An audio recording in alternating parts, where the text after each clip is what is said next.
that at the time, technology wasn't as powerful as it is today. Remember, the social media is the driving force. And Mr. behind Modi everything. knows how to use this technology. He's a guru. Thank God.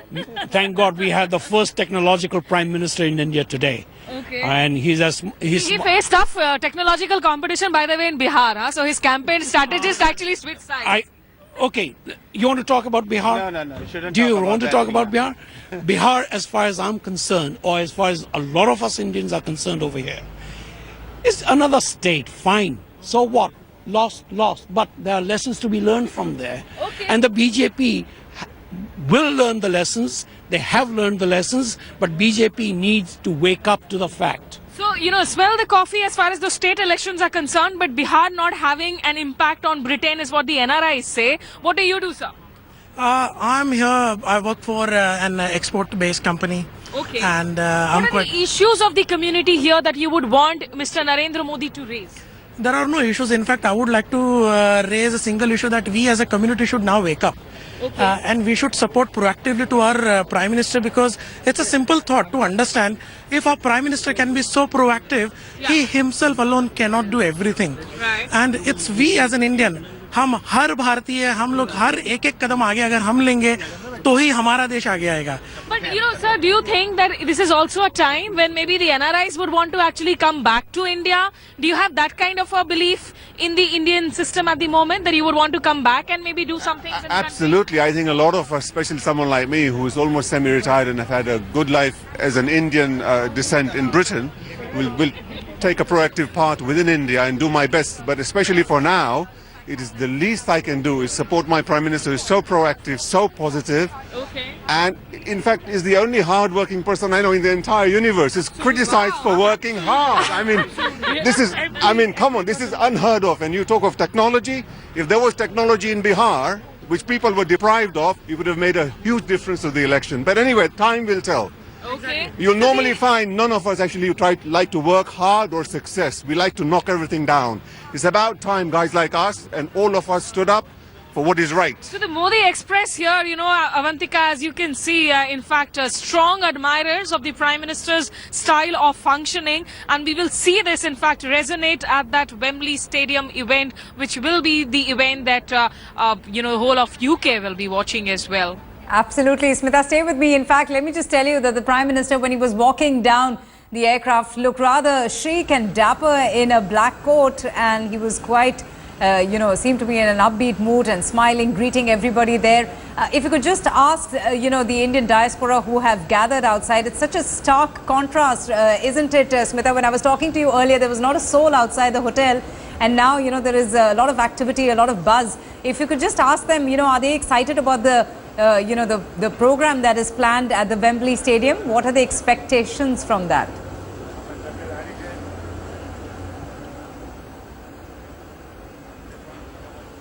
Absolutely. I'm actually at all the events, 10 Downing Street. Well, Absolutely. I'm actually at all the events, 10 Downing Street, Parliament House, probably Buckingham Palace and you Wembley. are as omnipresent as Mr. Modi is going to be here for I'm going to be present with Mr. Modi 24 hours a day, even if I'm physically not here. As long as that doesn't amount to stalking, but in Wembley, in Wembley we know that there is a bus which has been prepared, the Modi Express bus.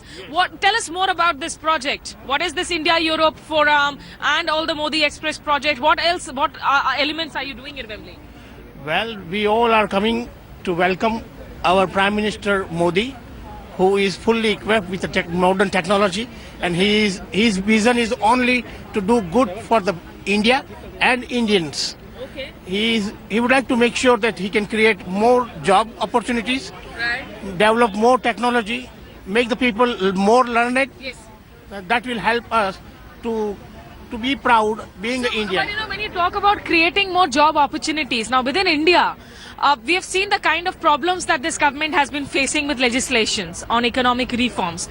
As an investor in the UK, when you talk to UK firms, what do they say?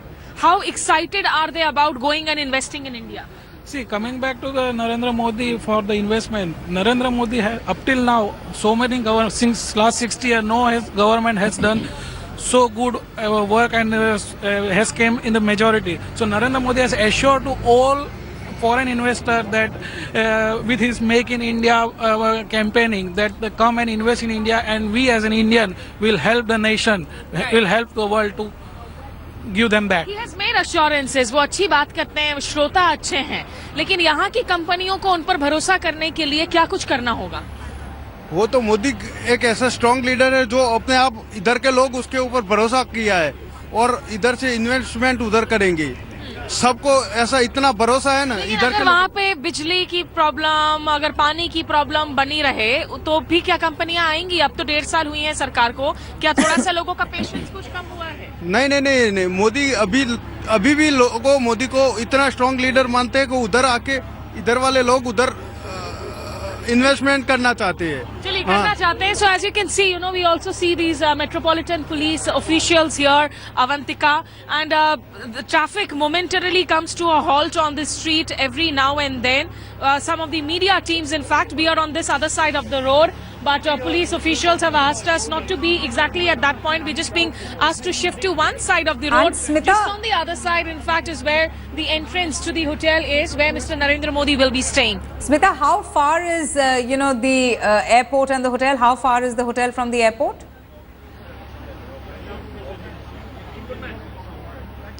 Well, for us, regular civilians or the lesser mortals, Avantika, the airport, the traffic can be slow. So London can feel a little bit like Delhi at times. So from the airport, while I was coming to my hotel, it had taken me almost an hour and 15 minutes. But surely for Narendra Modi, it will be a much smoother and an easier ride with traffic hopefully cleared out. So he should be here, I would say, in the next, once he steps out of the airport, perhaps in 15 to 20 minutes. Okay. All right, Smita, great. But stay with me. We'll also get in some reactions and, some more perspective from Lavina Tandon, our correspondent in London, who has been tracking all the developments there in the run-up to Prime Minister Narendra Modi's maiden visit to the United Kingdom. Lavina, I've been talking, to Smita and having quite a lot of fun to listen to all of those reactions from the Indian diaspora who have gathered outside the St. James Court Hotel, where the Prime Minister would be staying. Now, what is it that, you have been able to gather from the Indian British community? How excited are they to hear and, see their Prime Minister in London?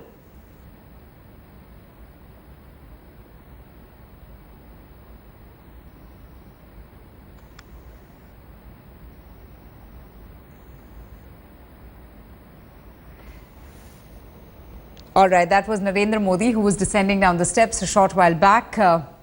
He is expected to arrive at the St. James Hotel Court in just a few minutes, and he has a packed day for him ahead. In fact, we will be tracking all of that right here on India Today.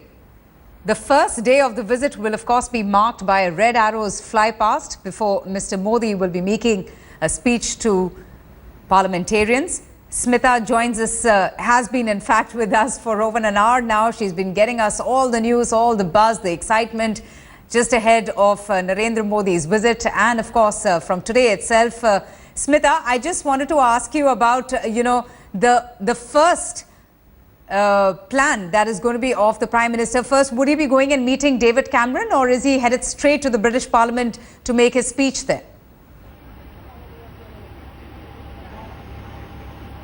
No, at 1:30 is when, in fact, he gets that official guard of honor at 10 Downing Street, and then he has those delegation-level talks with David Cameron. There is a press conference that is also slated for at around 3:30 in the afternoon, where, in fact, I will be heading to. Later on at around, 4:45 is when that address to the British Parliament happens, which will be a speech to watch out for because, he is a powerful orator, and we'll have to see. There have been, of course, concerns that have been raised here in the press through their editorials about these voices of dissent or these accusations of growing intolerance within the country. How does he actually send out a message to the community here is something we'll have to wait and watch. Then there is also that address to the City Hall. Let me just try and get in one more word, sir. After Mr. Narendra Modi goes to Parliament, there's going to be an address to City Hall. What is that going to be? Is it about a Mann Ki Baat in Britain? I think this will really be a Mann Ki Baat with the the crux of the major business community in Britain, because as you know, there's a select amount of business people at the top end attending that event with Mr. Modi, and I presume there'll be the investment that is going to come into India and talk about that. But yeah, Man Ki Baat will be is always a part of Mr. Modi's. Yes, so there are some of these things that have almost become signature styles as far as the Indian Prime Minister is concerned. And Chequers is going to be very interesting because Chequers is that countryside residence. How far is Chequers really from here? How much time does it take to go to Chequers? I've lived here almost 40 years, but I have no idea. But I presume it'll be within an hour. But for Mr. Modi, it'll be a lot shorter because obviously he gets a special ride on an exclusive road. He gets to go on a chopper, perhaps, So it's a handful of people here, as you can see, who have gathered. There is this young lady as well, Avantika. Let me try and get in. Where are you coming in from? Hi, I'm from London. My name's Prerna Lucia, and I'm a banker and also presenter at New Sun Radio 92 FM. You're a banker here, so you've been settled here for a long time now? Yeah, I was born here, always been in London, but I've got strong ties with India. Because my parents are from India. Which part of India are they from? Himachal Pradesh and Chandigarh. Himachal Pradesh. Yeah. So tell me, how are you looking at this visit overall? What is the expectation really? One is the euphoria and the hype attached to all of these visits, overseas visits of Narendra Modi. The other is really about realistic expectations and how they boil down. So how do you see that? I mean, I think it's twofold. It's definitely euphoria. We're so excited in a decade to have a Prime Minister of India visit the UK. So for us, it's a very big deal, and especially that it's Prime Minister Narendra Modi because he's done so much for India. And I think with India being the third largest foreign direct investment into the UK, we're really looking to see how India and the UK can strengthen their economic ties as well as cultural ties. We've seen UK firms like Shell or, in fact, Vodafone get into a lot of legal complications, that entire sort of the bad blood over retrospective taxes. Now, you're a banker. From a banking perspective, is there an ease of business now visible in India which was promised when Narendra Modi came to power? What is the mood here? I think the mood here is that people are quite keen to do more business in India. And I know the finance minister has said that in India they're going to be loosening sort of taxation rules, making it easier for foreigners to invest in India and to set up businesses in India. So hopefully I think we'll be seeing a lot more to come. And do you visit India? Yeah, all the time. I love it. All the time. Yeah. So, do you see any sort of change on the roads? Narendra Modi has been campaigning for Swachh Bharat, something that I've seen campaigning, being taken up by people here as well. Do you see that on the roads? Yeah, I do. I think people are so much more proud of being Indian. I think there's lots more pride in India at the moment now. People want to keep it clean. We don't want to see dirt. There's lots of campaigns coming out, like cleaning the Ganga. I think it's a brilliant thing. So hopefully more to come. Let me just get in some more, in fact, voices here. Ma'am, where are you coming in from? I'm actually from the States. You're from the States? Yes. So how come you are here with this crowd as well? Well, I'm actually visiting London, so... And you also have, of course, the flag. Of India, course. UK flags. Well, I go to India very often, so India is like a second home for me. So just hearing the news that he was going to be visiting London, for me was a good opportunity to just pass by and just be here and support as well. Oh, how nice. So what is, your take on Mr. Narendra Modi, really? How do you view him as a leader? I think he's wonderful. I think that he's been helping a lot. He's been doing great things for the country. So he has been. Yes. Okay. And where are you from? I'm from London. You're from London. I'm from London. So what brings you here? This is the Modi Express that is here with these flags. What brings you here, really? Well, it's an exciting opportunity to see him. I think he's a fantastic leader. I love what he's doing for India and for the people. He has a love for the people. It's exciting. What's your name? Emily. Emily, what do you do here? I'm in marketing. You're in marketing. Yeah. And so marketing is something that comes very naturally to Mr. Modi. He's a very good marketing guru. What would you like to say about those skills? May they last forever. May they last forever. So do you see a lot of energy now in brand India? Is it more visible than it was earlier? Yeah, I think India has changed and exploded in the last 15 years. I think it's fabulous. It's exciting times. Okay. Also, Emily, just give us a sense, for our viewers in India, because we are not too familiar with London. This is my first visit, of course, to the wonderfully charming and perhaps one of the oldest cities in the world. But tell us something about Chequers, because that's where Narendra Modi is going to spend the night at with, at David Cameron's residence. The Chequers residence, one of the oldest buildings in England. Very, very famous and very, very beautiful. Yeah, have you managed to be there? No, I have never been to Chequers myself. And how much time would it take from here? An hour? Maybe an hour and a half. An hour and a half. Possibly. Okay, as I can see, we will just move on to one side. As I think we are being told that Mr. Modi's convoy is just about to arrive now, and that's why we have been asked not to, in fact, be on the road anymore. As you can see, traffic on a standstill at the moment. These buses, these are really, Avantika, the buses that are used for the sightseeing purposes, where people can sit on the roof of these buses, enjoy the view of this charming city. But for now, they're trying to smooth out this traffic, even as the Indians here, the community members, are being moved to one side. And there is that gate from where, of course, Mr. Narendra Modi will be going in. His car will be speeding into in some time from now. Avantika? Right, absolutely, Smita. Do enjoy London. It's such, it's a city that enjoys such diverse culture. Speaking of that event that is expected that is expected to draw huge crowds at the Wembley Stadium, Smita, it's also believed that this particular event is going to be the largest ever political rally in modern British history. And Narendra Modi is someone who is known and is famous for his oratorical skills, for his charisma, and the confidence that he exudes at events like these.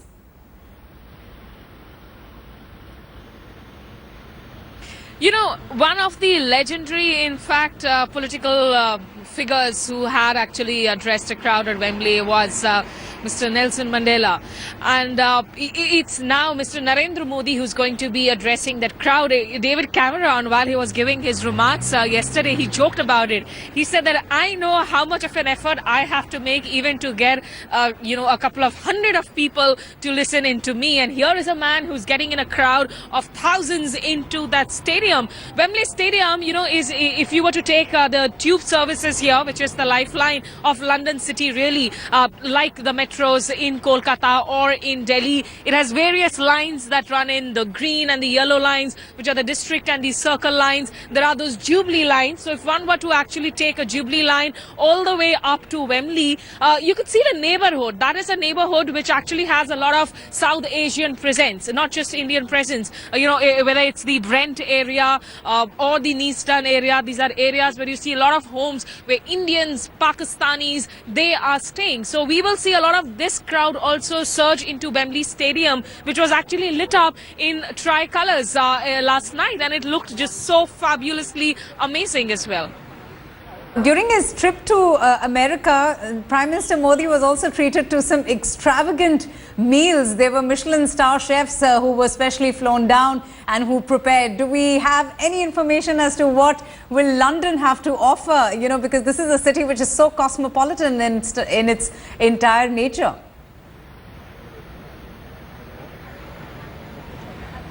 It is completely, and in fact it's one of the cities where the Indian curry has become just so much more popular. The tandoori chickens to the butter chickens with the Punjabi communities here. So Indian curry is something, India and UK share that past, which you cannot have a bigger past than the fact that this is actually the colonial masters of that colonial era, and here now you are actually dealing with them on an equal footing, looking eye to eye. That's how dynamically relationships have changed over the centuries. The world orders have changed in a lot of ways. So, Chef Vikas Khanna had been roped in. Yes. He was flown into New York to cook that extravaganza when Narendra Modi was in United States. And I had managed to speak to Vikas Khanna at that point in time. He had actually cooked up cuisines in a way symbolizing the various festivals of different states in India. But we haven't heard really about that. Narendra Modi is not somebody who is a big eater. He really eats very little. Right. He's I think one of his few pictures that came out in one of the regional dailies was him having some khichdi. So he is a man who takes care of his diet. Right. He has that much an amount of energy to crisscross coasts when he's on overseas visits. So there will be a lot of optics. Do not worry, there will be a lot of food for thought on this visit. Smita, it's been a pleasure speaking to you, but I'm not going to let you go as of now. We have to... Okay, we'll go back to that story now and speak to Kamaljeet Sandhu. Kamaljeet, the protest march, the protest by Sikh radicals has been a cause of concern for the Indian authorities. In fact, the PMO was even warned of, Sikh radicalism, by various groups. So what exactly is the Indian government planning to take up with their British counterpart?